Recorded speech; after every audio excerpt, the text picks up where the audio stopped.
Hello. Hello. The only thing that comes to mind every time I hear it said that way is Robin Williams and Mrs. Doubtfire. That's what I always think. But I do know of one other place that comes from. Yeah, as an episode of Seinfeld. Ah, yes, I do remember that episode. Yeah. But yeah, for me, it's Robin Williams as Mrs. Doubtfire. I'm going to have to go back and watch Mrs. Doubtfire again at some point before too long. It's been a while.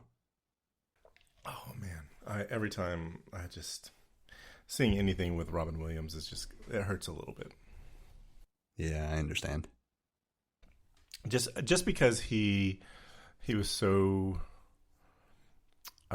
like his persona and how he presented himself as an actor and a comedian was very different than his internal struggles, which is fairly common with comedians, I think.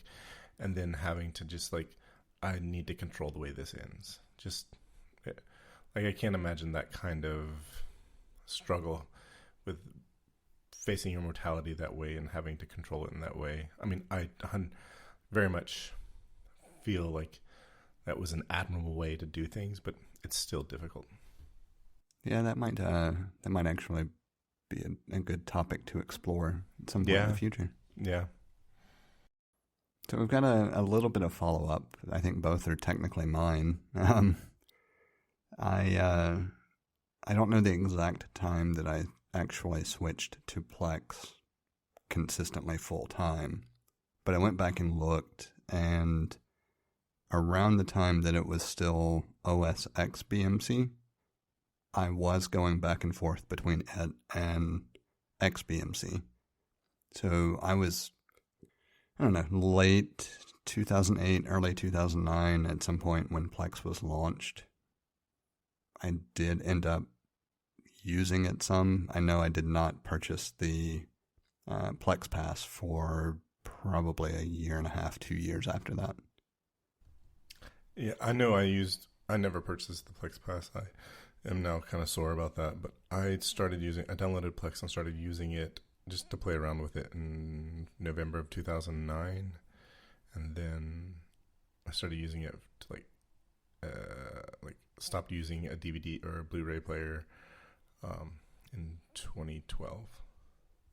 Yeah, I actually found the link where I first heard about OS X BMC becoming Plex, and I recognized the article. It was just a short post on Engadget that was published July 9th, 2008. So sometime between then and later that year, or early 2009, would have been when I finally decided to try it out. Yeah. Yeah. And then the other piece of follow-up was, yes, I completely missed in the WWDC announcements that with an Apple TV 4K, you will be able to select the HomePod Mini as the default audio output, like speaker, which is the feature that I was looking for. Is that a tvOS feature that's coming? Yes. I'm assuming it's going to be with an update to the HomePods as well. I mean, they've had a couple of updates that I can recall. It's pretty invisible to the end user in general, but I have seen numbers increment a couple of times. Oh, okay. So the display doesn't turn into an Apple logo with a progress bar? No, the only way I know is by going in through the Home app and just taking a look at the details of the speaker. That's a very Google thing to do. I kind of like it. It's nice not having to even think about updates for an Apple product for a change. Granted, I could not think about updates and let the other devices do it on their whatever schedule it happens to hit. I just tend to be... I tend to want to go ahead and get the updates for other reasons. So yeah, but you still have to, even if you do wait, you still have to push the restart button to confirm. There is some level of interaction even after you've opted into automatic updates. Not ubiquitously. The watch will update and just have a notification that it has been updated if you just leave it alone. So the watch would be the closest other product that has that kind of seamless experience.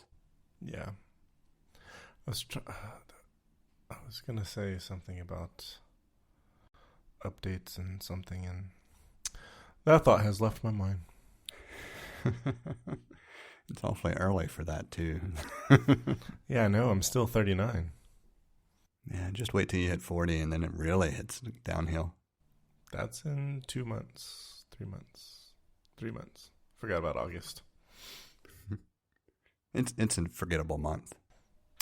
Are you sure about that? No, it just felt like something else to follow that up with.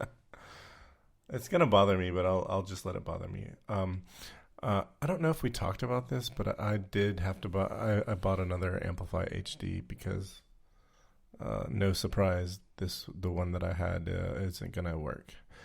But it does offer a solution in that I'll have it in a room where I have some computers that need wired connections that I don't have in my house. It will become a wired connection for me, and a clock.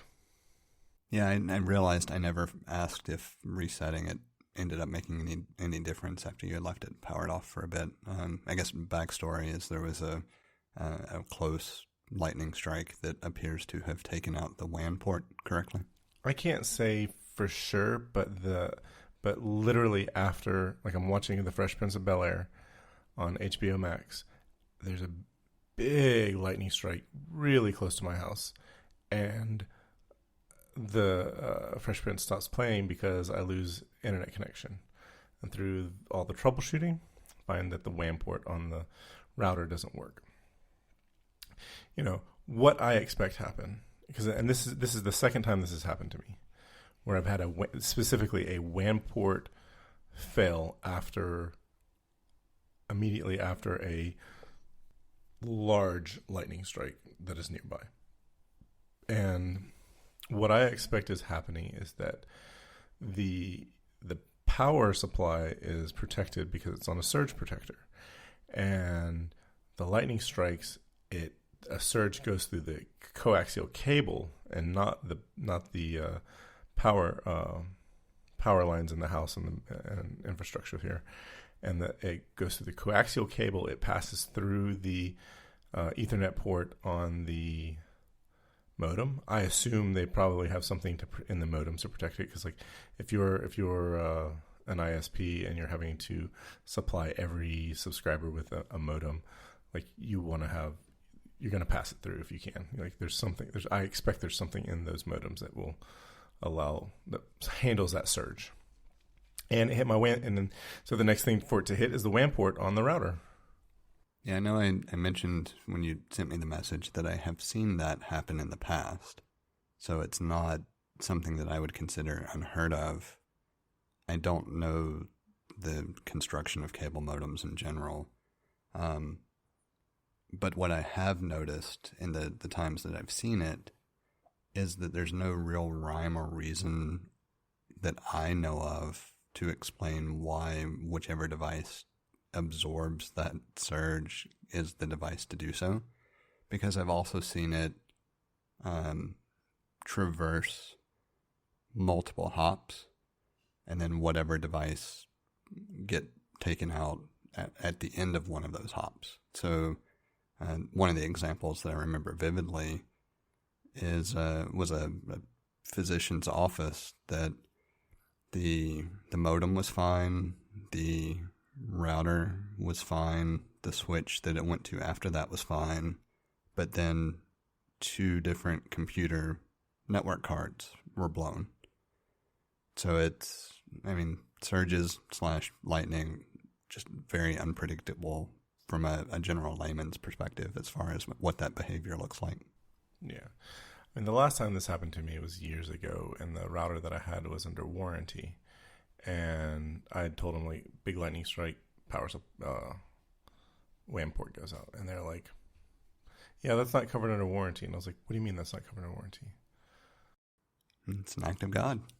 And, I mean, this is Apple, and they don't have anything about acts of God. Natural disasters, or whatever that nomenclature is. Yeah, it's been a while, but I just remember. I think that's in there. I don't remember that being in there, but it's been a while. Regardless, I said, well, the WAN port stopped working, and I don't even know why. And they're like, oh, okay. And they tested it, and they replaced it under warranty. So, I mean, it was just, yeah. So I decided, like, you know what?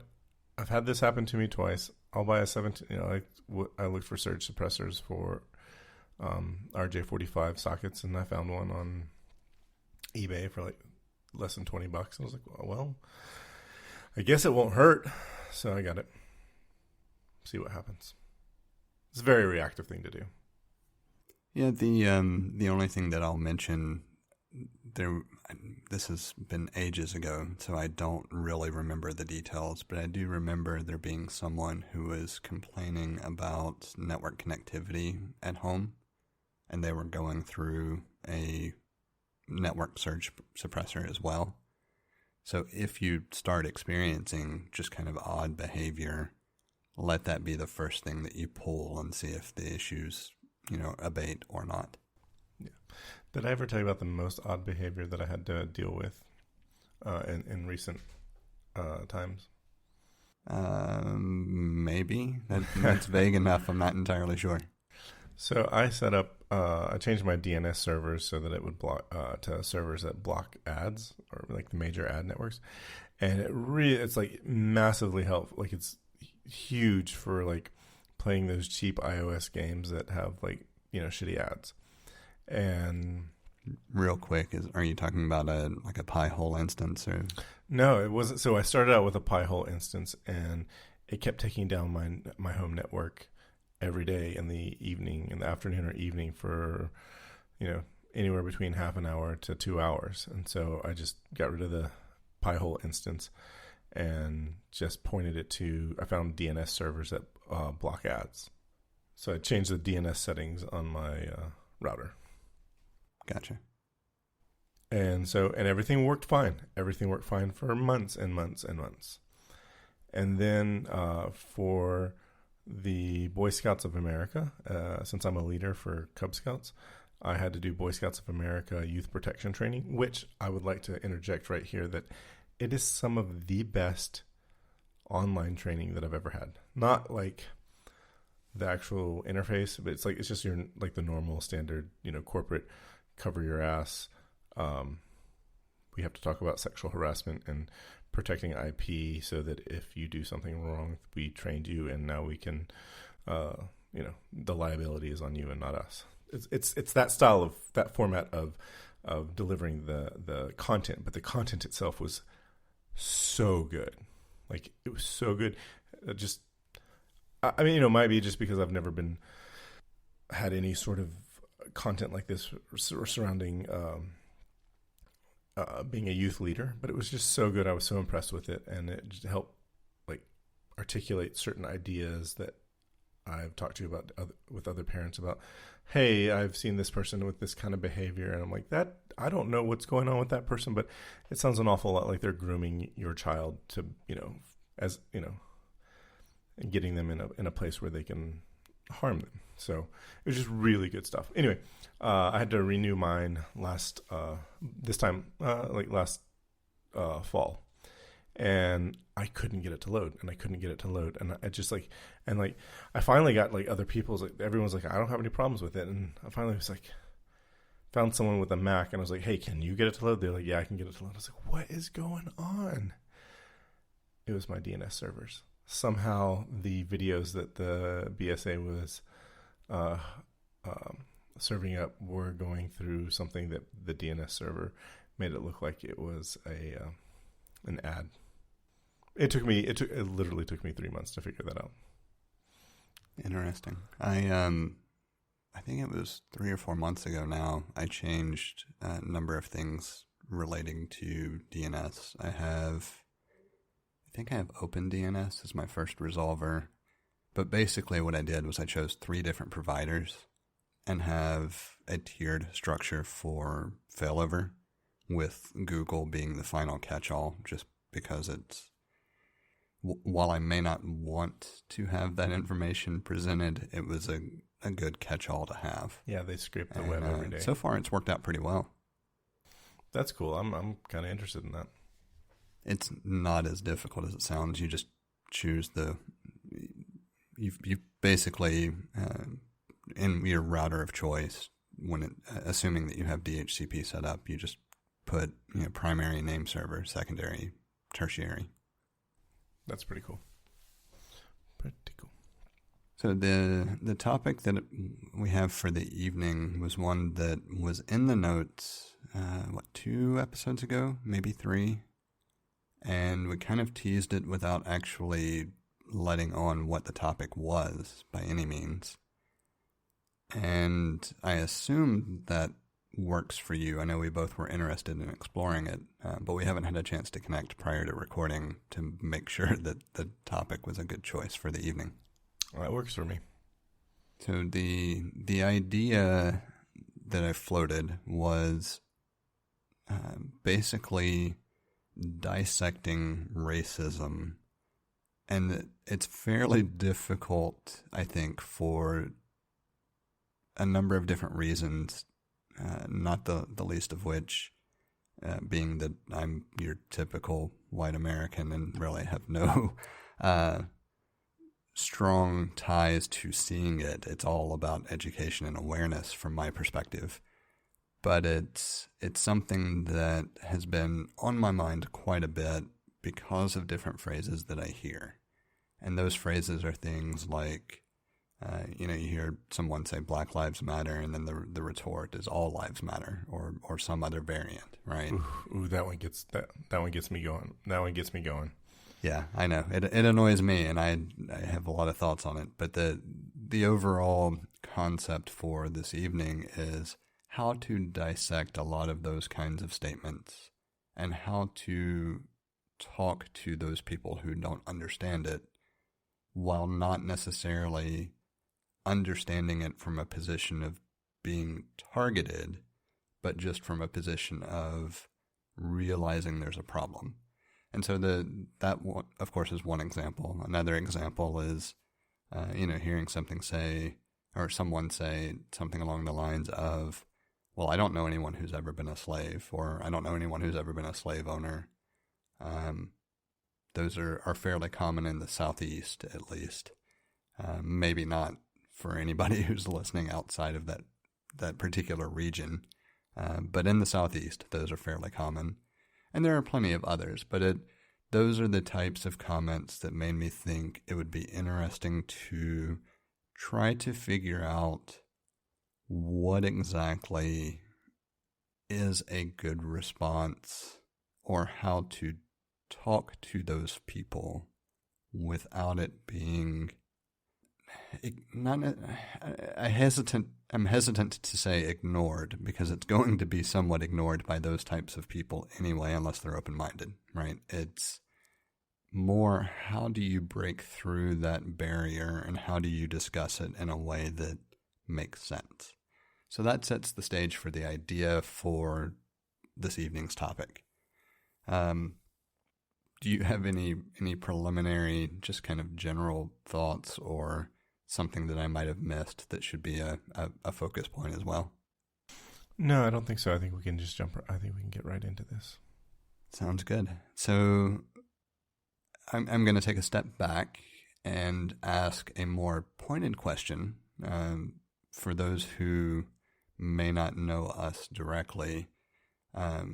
You certainly pass quite well as a typical white American.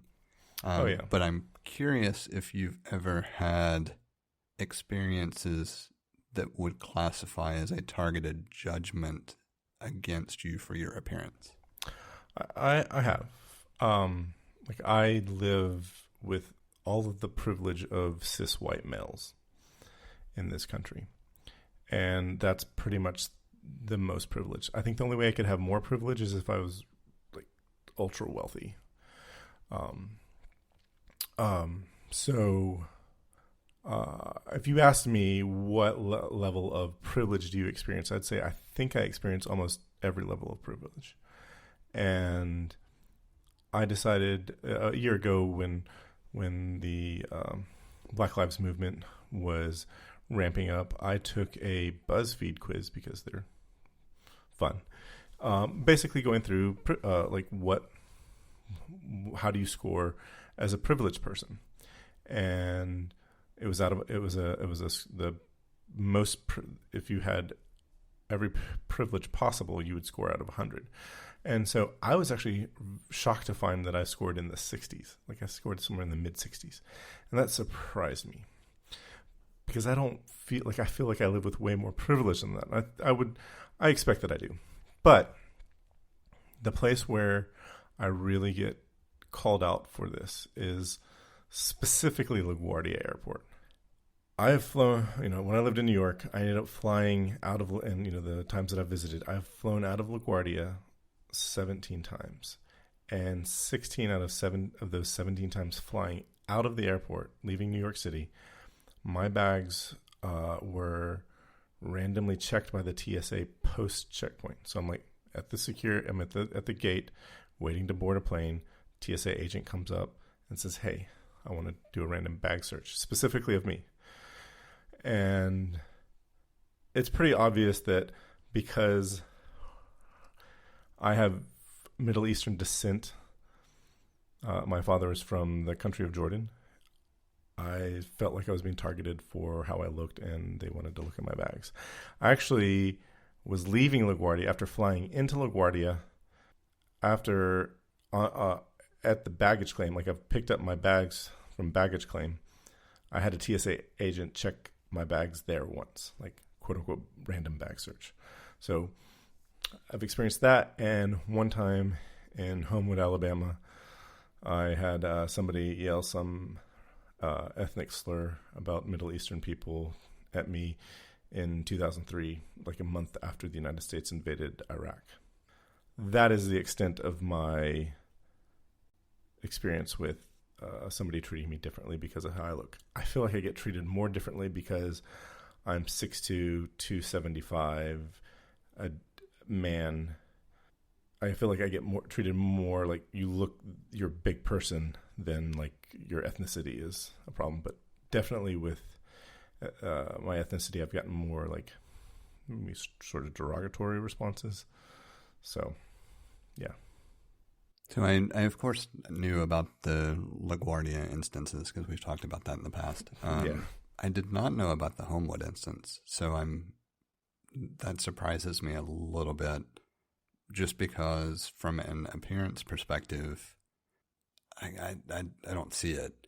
I get it though. Like there are, especially around here, if you have any kind of shade to your skin color, people will jump to conclusions very quickly about whether you are of a particular descent or not. And especially when you combine that with the darker hair, right? Yeah. So I can see where a horribly uneducated person would leap to that conclusion and target you. Part of it is because I just don't see the world this way in general, and part of it is because I've known you long enough that I don't even think about it. And yeah. It's not something that I think about anyway on a day-to-day basis. But I think the part that I struggled with for a long time prior to being immersed in the behavioral sciences from an education perspective was understanding the concept of privilege at all. And so you go back however long at this point, and you have an introduction to this concept of privilege. And it's never been explained to you before. And when it is explained to you, it's explained to you in a way that makes it sound like it's like a golden ticket, right?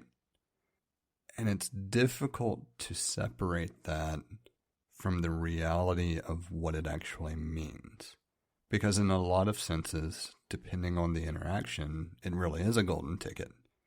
but you don't, especially depending on your background and anything that you've encountered, you don't feel like you have this free pass for anything. And I think where it really got hammered home, other than the educational perspective, having a number of friends who have darker tones of skin, being concerned about something as minor as being pulled over for a speeding ticket and whether they were going to be able to walk away from it, that was where I started to understand what the idea of privilege meant. Because I've never had to look over my shoulder and be concerned about what somebody might do based on my skin color. And that launched an awareness and understanding of just how deeply rooted racial motivations are within our society. I think for people that look like us to understand that you'd have to go to a country that does not have a good relationship with the United States and then fear being pulled over or experience being pulled over and getting, thrown into jail on trumped up charges for something that you didn't do. I feel like that's the closest that a white person in this country could experience something like that. I would agree. I would certainly say that I've never experienced that firsthand, for sure. Anywhere, not even visiting places where you would think that there might be a target for other reasons in general, right? And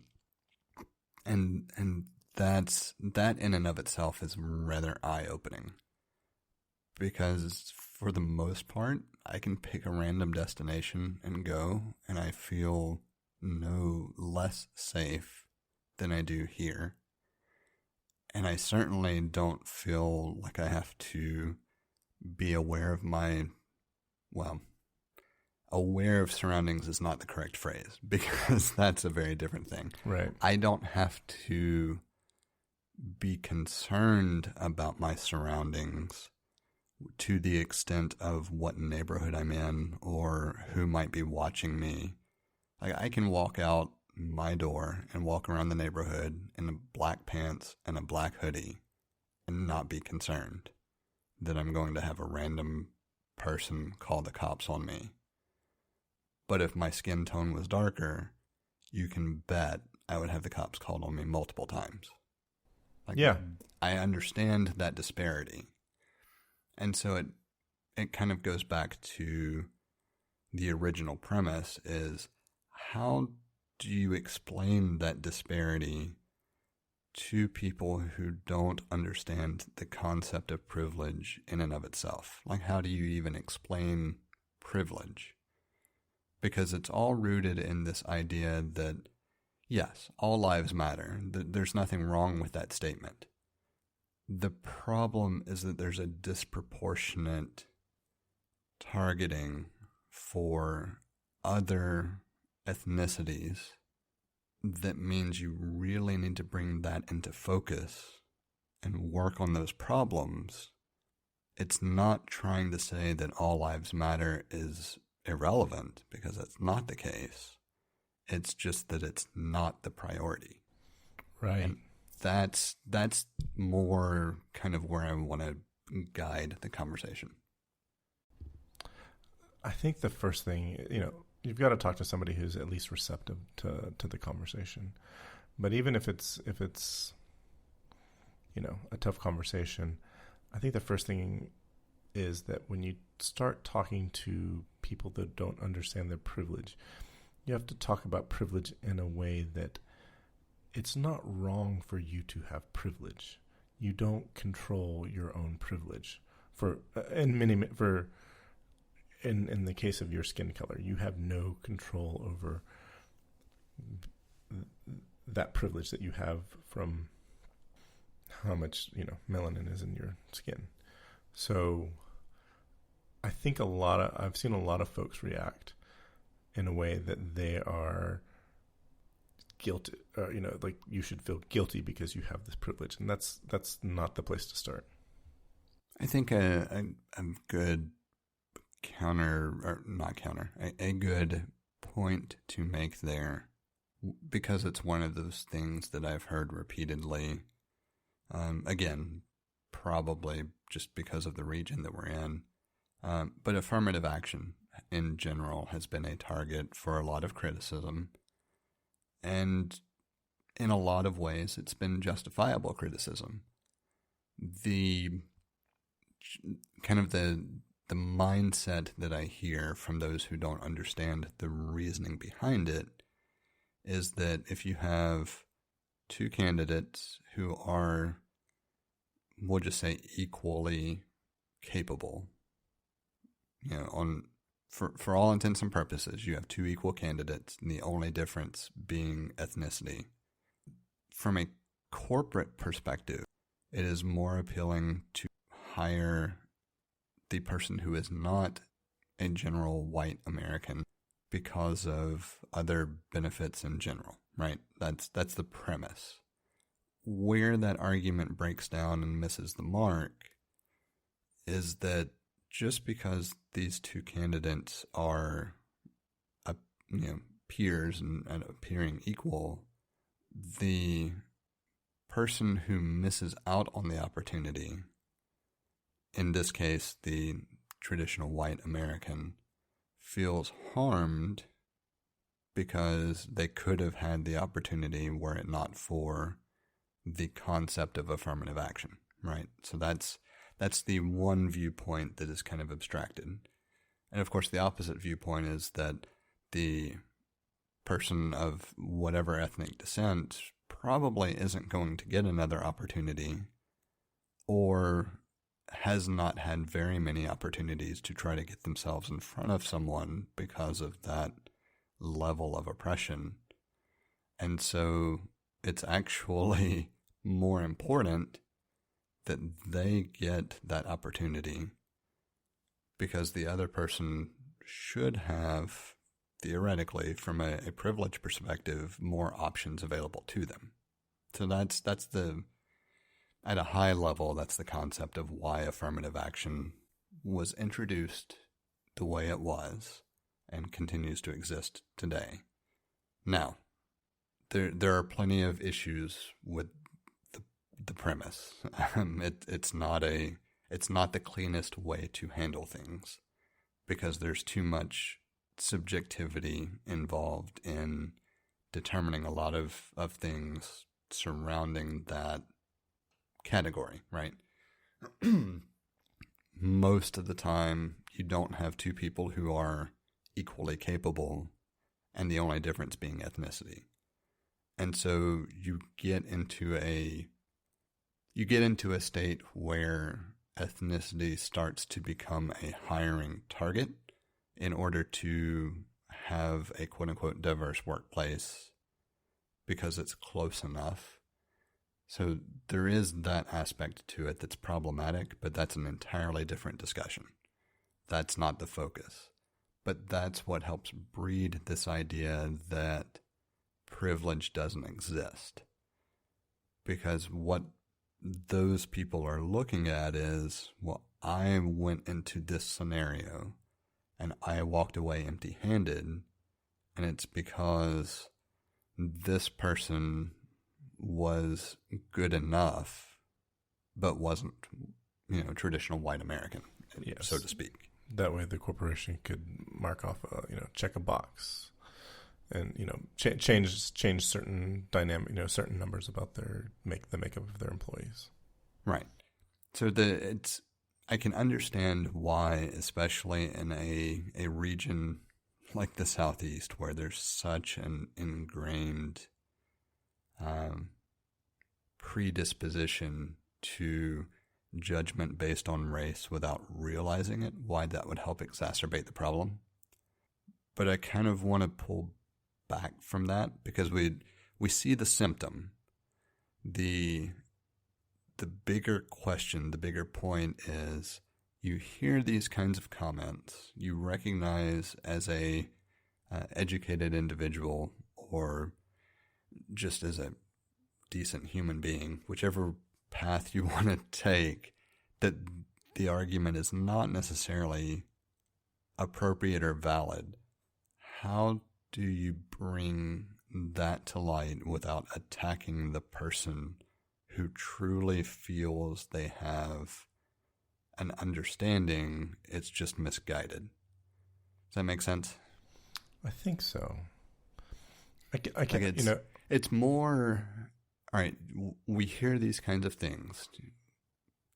How do you help to proliferate the idea that view of the world is incorrect without making that person feel attacked or become defensive, so that they can try to make them more receptive to the idea that maybe their viewpoint is incorrect? I would actually see this as a place to align with that person. Like affirmative action is, for an individual, can be kind of shitty. Because you could have, like, let's say, like the classic worst case scenario would be you have a white person that's applied for a job and they're slightly more qualified than a person of color that's applied for the same job. The person of color meets all of the qualifications, but not quite as, maybe the white person has just a few more things that, would make them a little better qualified. I don't want to say it that way. And the corporation hires the person of color because of affirmative action. Well, yeah, in that case, the white person did get slighted by that. But they're living in a system where this is like the smallest right thing to do, in a system where so much wrong has already been done. And does it suck for that person that didn't get the job, that was slightly better qualified? It does. But you've got to understand the cards were stacked against the person that they were working or competing with, yes. So but that's the point. That's kind of where so kind of what I'm wanting to push more of. Yeah, so that's the focus. Yeah, so it's like I can align with that. I feel like, aligning with that person, like in this instance, yes, I can see how that feels bad. But overall, this is like one of the first ways we've tried to correct a system that is far more punishing to people of color. And it's a growing pain, and we have to deal with that until all people can be actually created or viewed equally. And until we do, like thinking that this is a huge problem for you is going to perpetuate the issue. So for our theoretical, you have this person who historically has lost an opportunity to a slightly less qualified candidate because of ethnicity. Their viewpoint is that all lives matter, for lack of better phrasing, and they hold to this idea that the past is the past. They don't know anyone who has been directly mistreated, and so in their viewpoint, they are not racially motivated to view someone as oppressed. They're looking at their specific scenarios or life experiences. How do you bring that person from, yes, your life experiences have shaped a viewpoint that can be somewhat correct, but it's misleading. Why is it misleading? How can you explain to them how it is misleading?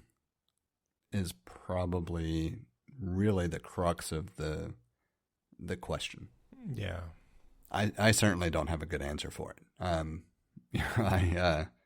I have no problems debating with most people on most topics, regardless of viewpoint, just for the sake of debating it. Right. But this is one that I generally struggle with because I don't have firsthand experience to draw from. You know, it's one of those things where it's like, if you the saying the past is a cop out, because the past is exactly why we're right here right now. The past has led to this exact thing. You know, I remember, because of the education I received, I remember the first time I had this thought about the founding fathers of this country that was not a positive thought, and thought, ooh, I'm kind of afraid to say out loud that our founding fathers failed our country by not abolishing slavery in 1776. The Declaration of Independence talks about all men being free and equal, because they were not considering black people and other people of color men. They were not considered humans. They were a commodity. So they failed us in that instance. So it starts right there, and the founding of this country, and it's perpetuated even into the 20th century by movements like the Lost Movement, trying to romanticize the South's enslavement of people and downplay the enslavement of people, and upplay the concept that the American Civil War is fought over states' rights. Well, that's true, but it's, one of the primary states' rights was the right to own slaves. So where we are today is based on all the things that were done in the past. And to say that I wasn't a part of that past is the same as not recognizing your privilege. Yeah, you didn't make those decisions, but you are here now because of those decisions. So just because you weren't a part of that doesn't mean you don't live in a system that was created by that. We're close. So I want to pick out a couple of pieces there. Yeah. The individual accountability is one component, and the institutionalized system that has been created is another component, right? So you've got a number of, well, we'll just say that the entire population today is where it is based on basically the institutions that came before. So what is it that you can focus on and explain from an institutional perspective that is a problem? And the reason I phrase it that way is because, yes, you walk around, you talk to a person or 30 or 30,000, they probably don't have any direct experience related to attempting to oppress someone else. And the phrasing is intentional because part of the issue is the lack of recognition that certain actions and behaviors are oppressive because they have been normalized within our society in general. So abstracting that, like from a day-to-day perspective, whatever the behaviors are, whatever the actions are, they're not viewed as oppressive. You have people who are going about their day-to-day believing they are as equitable as possible in the way they view and judge and act. But there are certain things present within our society that are naturally oppressive or have been designed to be oppressive that are not necessarily recognized as oppressive by those people. Case in point, we'll point to a good example. A large part of the criminal justice system does target ethnic minorities at a greater rate than white males, females. Yeah, right before you said that, I was just thinking about mandatory minimums for cocaine and crack cocaine in the 80s and 90s. Yep. There are plenty of there's plenty of literature, plenty of studies, plenty of things available that explain this in detail. The reason I chose it is because it's something that, as a white male, I never gave any thought to. But I didn't understand, from a statistical perspective, the disproportionate application of the same general principles across the board. And where I'm going with that is crack cocaine was much more highly likely to be found on black people than powdered variants of cocaine. And the penalties for crack cocaine are significantly higher than those for powdered cocaine. Why? It's still cocaine. Yeah, they knew that. You know, that kind of you're going to find it in a setting where the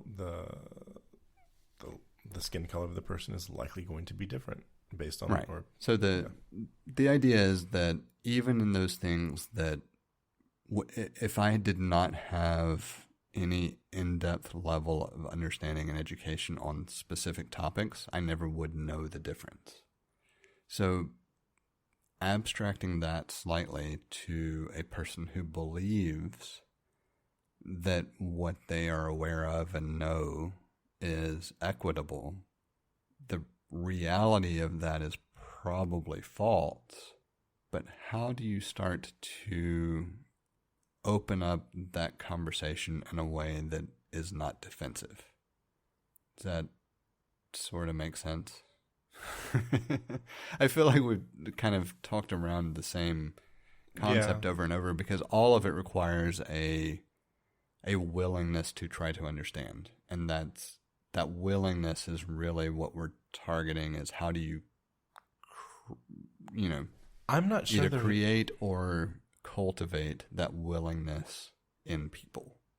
Yeah, I'm not really sure that there is a way to say this without making somebody uncomfortable. I mean, that's the whole thing. The reason these issues and the system perpetuates is because the majority of the people are going to feel uncomfortable by facing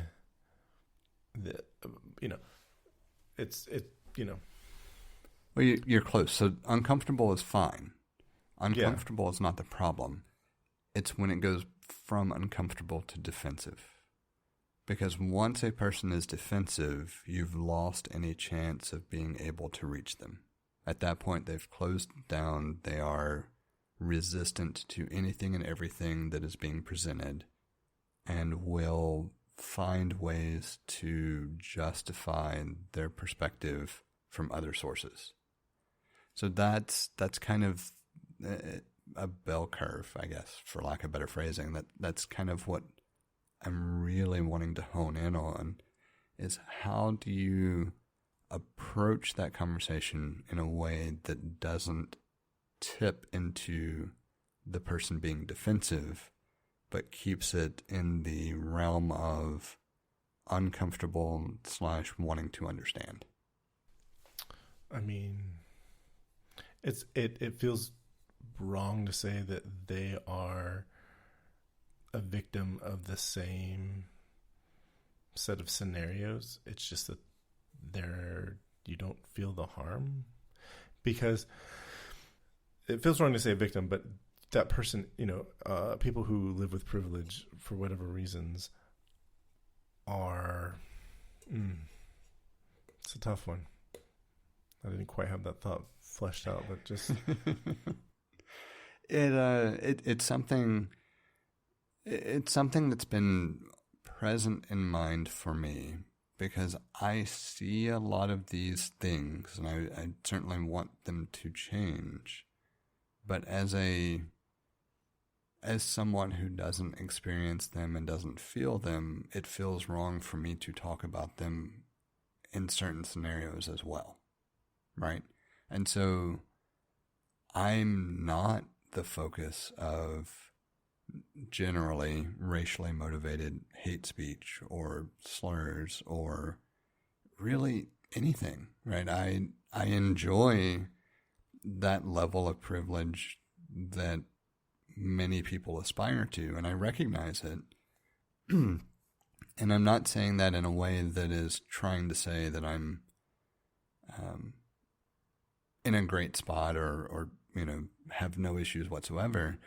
It's that as a white male in the southeastern United States, I have no clue how to go about effecting change in a way that doesn't make me sound either hypocritical or like I am trying to champion a cause that I have no business talking about. That's fair. Like I'm reminded of a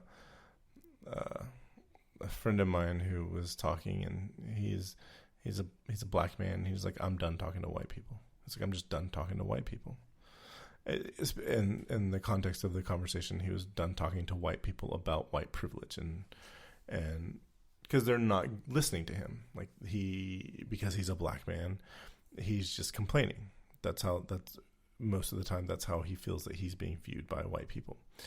And as a white man, that's exactly who I need to be talking to. Like, if as an ally, my place is to correct other white men, other white women when they are in the wrong. It's not my place to champion the cause of Black Lives Matter. It's my place is to be on the outside, allowing. I remember thinking this in the demonstrations from last summer. Like, my mouth is shut. Like, I would go to these demonstrations, and I would keep my mouth shut, because I'm not there for my own self. I'm there to help this cause maintain momentum. I'm there to stand in between the police and the people of color who are demonstrating. I'm there to correct, I go around and I'm there to correct white people who have things wrong. I am not there. It's not my cause, but I believe in that cause. And I'm there to help protect that cause. But I can't foster that cause. I'm not a part of it, because these are not problems that are in my life. So I guess my place is to tell people, like, you're wrong. And if you get defensive about it, I guess that's fine. But you cannot go on, I'm going to tell you that you need to be wrong in your wrongness there, but it's hard not to put somebody in a defensive place unless they're actually willing to listen and they want to change. Yeah, so I certainly don't want to blur the line between you're never going to change someone who's not willing or open.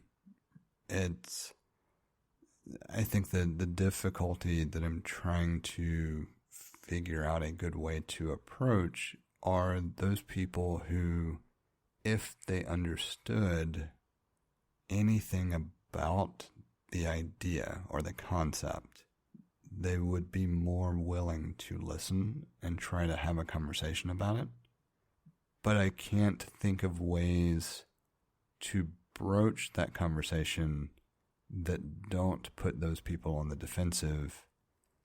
And again, part of this is the regionalization of the Southeast and mindsets here in general.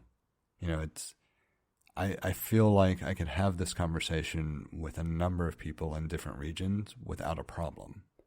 It's this area with these people that I'm finding difficulty figuring out how to make it even just a slightly incremental step toward maybe you want to understand more about what's going on. I don't know. I think you just like the Southeast is just a fucking nightmare. You know what though? Europe's not that much better. No, I agree. This is part of why it's such an interesting topic in general to me, because I guess in the sake of disclosure, I have long held that we perpetuate a number of different issues because of our desire to categorize people or things in general.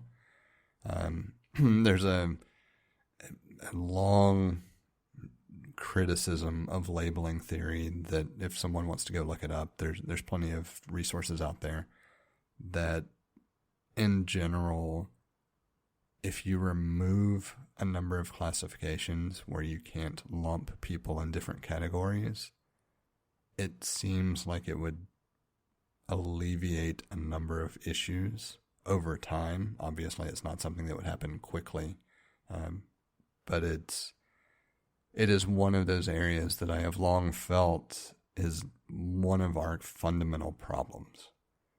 And we can do a whole episode on a number of things there.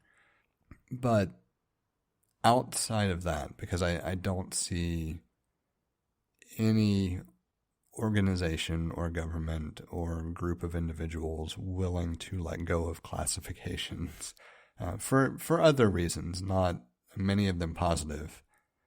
The difficulty is, how do you work within a framework that subdivides people based on different categories, regardless of whether those categories mean anything, and achieve a level of equity? And honestly, I just don't see a way to do so. And so trying to exist in a world where that is basically a permanent given, and trying to lend support and a voice to the issues that are observed or understood really just makes it an impossible situation.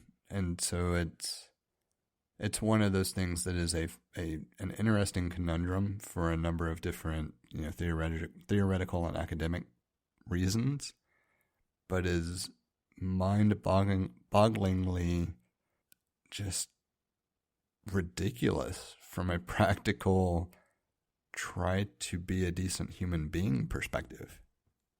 Like, I don't even have the words to summarize it properly at this point, because from a theoretical academic perspective, there are so many different things you can go into, but living it day to day and trying to help proliferate this idea that people are people is just, it's almost impossible based on the structures in place to subcategorize people.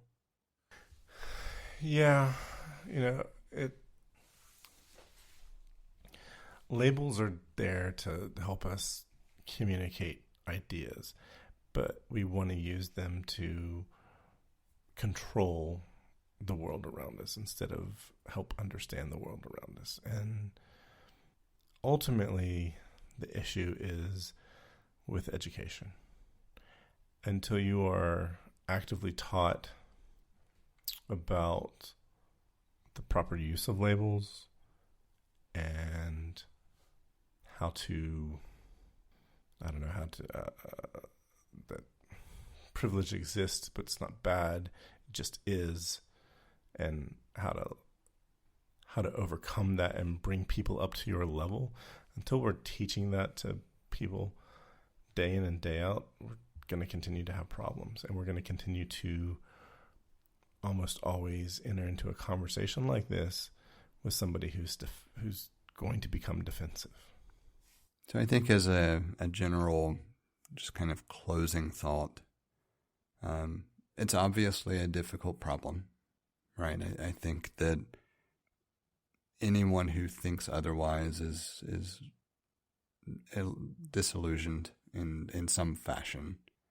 And whether it is putting someone on the defensive or not, really our only avenue forward is just to consistently have the conversations. Yes. And the more often the conversations occur, the more often someone gets defensive, the more likely they are to eventually say, you know what, I've heard this from a number of different places in a number of different ways. Maybe it's time to take a step back and figure out why I immediately get defensive. Mm-hmm. I think, it's like, I love the graphics that are used for demonstrating equality, equity, and inclusion. And one of my favorite, if you have three people looking at the mountains and there's a fence in the way, and one person is tall enough to see over the fence and two people are not, well, you could give everyone a box to stand on and then everybody's equal. But, that in the infographic, it shows like the one person who was already tall enough to see is just a little bit taller and they can see better. The second person who wasn't tall enough is now tall enough with the box, and the third person is still too short to see over the fence. So that's equality, but that's not enough. And then, you do equity to like, all right, the person who never needed the box, they give the box to the first person who needs one box to look at, and you give 2 boxes to the person who was the shortest, and now 2 boxes allows them to see over the fence. And that's great. That's better, and that's a great place to move towards.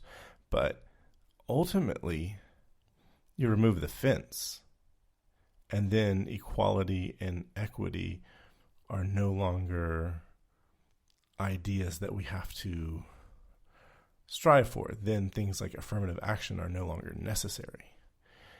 And that's a better world for everybody. And that's the goal.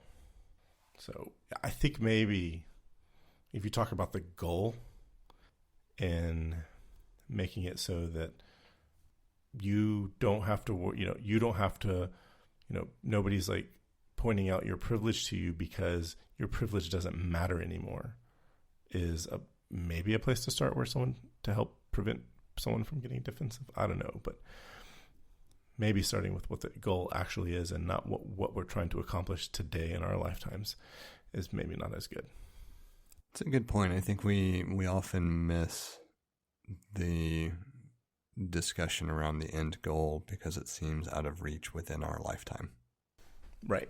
And the general issue is that we shouldn't be looking at things like this in the scope of an individual lifetime. I mean, ideally, we could abolish it all in a day, right? Right. That's not going to happen. No.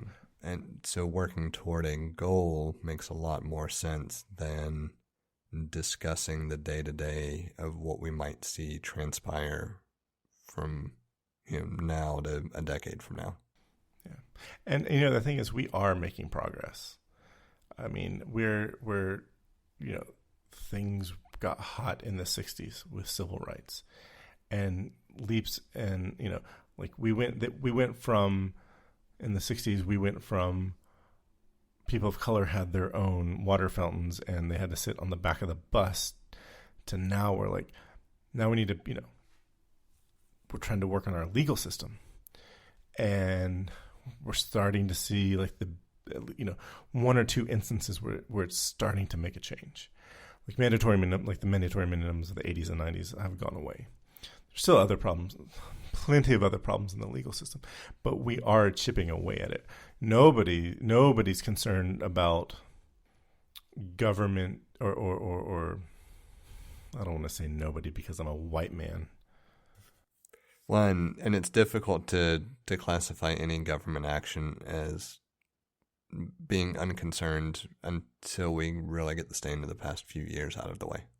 Segregation, the segregated, like, certain segregated things that were commonplace 50 years ago, 60 years ago, have gone by the wayside. We don't think about those things. Like, we remember how things were. They are not a part of our world today. But we're now seeing, I think, that's that's progress. And with, the fairly recent convictions of the in the George Floyd murder, that's a step in the right direction. Yeah, that shouldn't be slighted either. That's a fairly huge step because of the general invincibility of agents of the state. Yeah. In this case, obviously, local law enforcement. But as a whole, there's typically a certain amount of invincibility when it came to anyone acting on behalf of the state. And we're starting to see that be stripped away. And that's a very welcome change. Yes. I remember I was a kid when the Rodney King video was shown on the news, evening news, and that was like shocking. And I remember, I don't know, a couple of decades later, listening to a podcast, and the man who was hosted the podcast, he was in journalism. He worked for a news station in Los Angeles in the 80s and 90s. And when he worked there, he said, we get phone calls all the time from people of color talking about the way that they were treated by the police.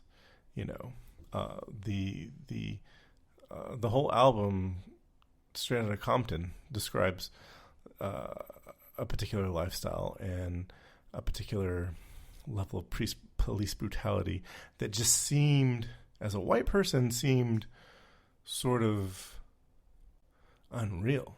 And then, for the first time, it's caught on video. And I believe all of those men were acquitted. All of those police officers that beat Rodney King were acquitted. And there's this idea, well, he shouldn't have been there doing, he should have just, all of that bullshit. And it's the same bullshit we see today. But now, because everybody's got a camera in their pocket, we see how pervasive it is. And I think that had a huge impact on why George Floyd's murderers were convicted. Oh, no doubt. And the other part of it is that people took the time to understand, just across the board. There wasn't a snippet or very short portion where there was any level of ambiguity about what occurred. I don't know that existed for certain with like the Rodney King video. I don't recall ever hearing about or seeing anything more than a very short segment.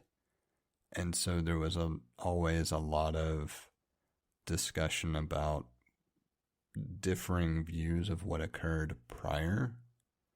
And in the case of George Floyd, regardless of what occurred prior, you saw just sheer excessive attempted destruction of an individual, like, in its entirety. Yeah. I think that's the problem. When something, that's one of the problems that we deal with, is that when something that you've never seen before, that is as disturbing as the Rodney King beating, especially because you're thinking, like, these police officers are here to protect me. Like, this is who, like, something bad happens. Like, I'm not expecting them to be the thugs, because they were all those police officers were all thugs. And when you see something like that, it's difficult. There's a level of dissonance that occurs, or there's an amount of dissonance that occurs. And you want to rationalize why that happened.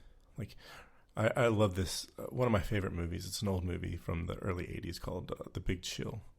And one of the characters talks about how rationalizations are the most important thing to human beings. And his friend responds with, no, sex is the most important thing. To which he replies, how many days have you gone without a rationalization?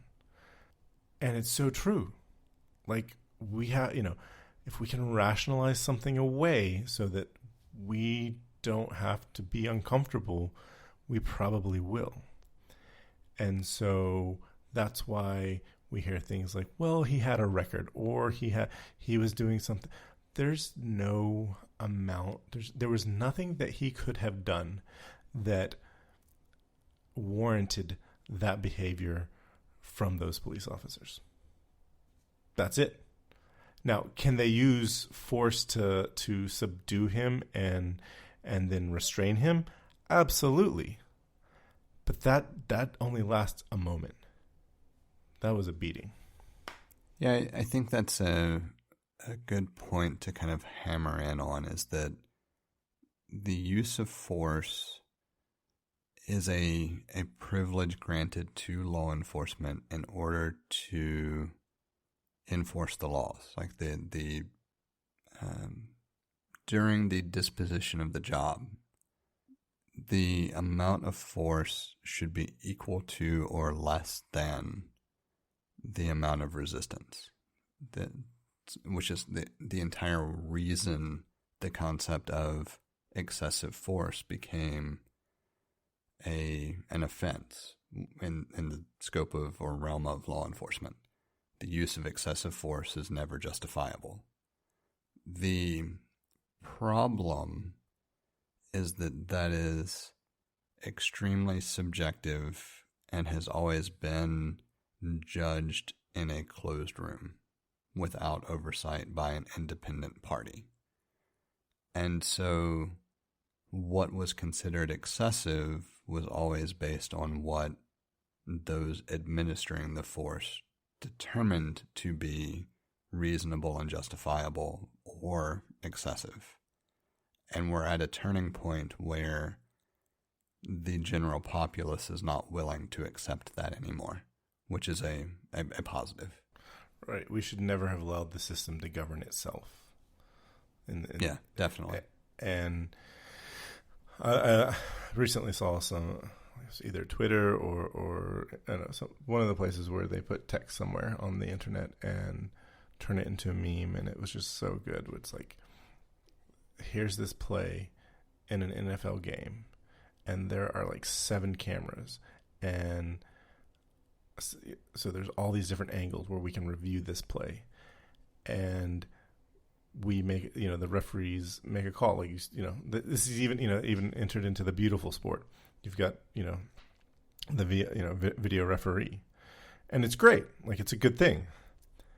And we are consistently allowing law enforcement officers to turn off their body cams, or law enforcement agencies won't release body cam footage, or they'll redact it. And that's criminal. So I'll agree, but I have to go back to like the VAR reference. So VAR is not always great. I'll leave it at that. Well, the idea is good, though. Yes, the idea is good. But they're not. It's not like you don't get to see the video. It's not like they're like, well, we have the video of what happened. We have the video of what happened with the football, but we're not going to tell you. It's not like that. Right, and that's why I don't want to take anything away from the analogy, because the analogy is very apt. It's just that we were on the wrong end of a number of VAR decisions last season. And, I'm a bit bitter. but you know that you were on the wrong end, and we can all talk about how we were on the wrong end. And because sports is low stakes, we're not going to be that upset about it. But when we're talking about the lives of people and the well-being of people, and a system that is in dire need of revitalization for the system itself, like this would benefit those with, revamping that way we think about law enforcement in this country, demilitarizing the police, is only going to benefit the police. So, yeah. Yeah, we can make a very detailed topic about that. But along the same lines, what I want to kind of add on to is, as a normal citizen, I feel as though I am observed and surveilled to a greater extent than the police. And you probably are. Oh, I have no doubt. Yeah. Yeah. Well, the reason I say we can make a whole nother topic about things relating to that is because of concepts of that have been in the policing world for ages that are very interesting. But in general, the ideas of community policing are probably the ones that are most in line with where law enforcement needs to go. But there's a pervasive question that has to be answered first. And that is, what truly is the role of law enforcement and where does it fit in? And that alone can be dissected and taken in a number of different ways that could easily be a show in and of itself. Well, I think we should make that next week's show, especially since the amount of time we've been talking on this show, on this episode. Yeah, we can certainly do that. I figured this particular topic might spur a number of different kind of trickle episodes, and I, the unfortunate thing is that this topic just doesn't have an ending, right? We could go on and on and on because it's so pervasive and difficult to understand. But I think at a high level, we've really kind of encapsulated that there is a problem, and we want to do more to expose that in a way that makes sense and help people understand it within the realm of what we should be doing, and we just don't really know where to take it from here.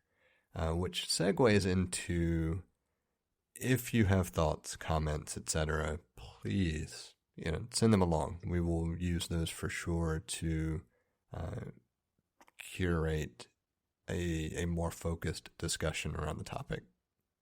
We have a number of different ways set up for you to get in touch with us to provide feedback, ask questions, or just comment in about something we've discussed. You can hit us up on Twitter or Instagram at untitled_hosts, or shoot an email over to untitled.hosts@gmail.com. Or get in touch directly with Jesse at jthart.com, or get in touch with me, John, via telepathy. If you would like to support our work or are interested in listening to our new after show feed, head over to patreon.com/theUntitledPodcast and take a look at the options we have set up. Thank you for listening. We hope you've enjoyed the show. And we hope to connect with more of you as we continue this journey. That's a wrap.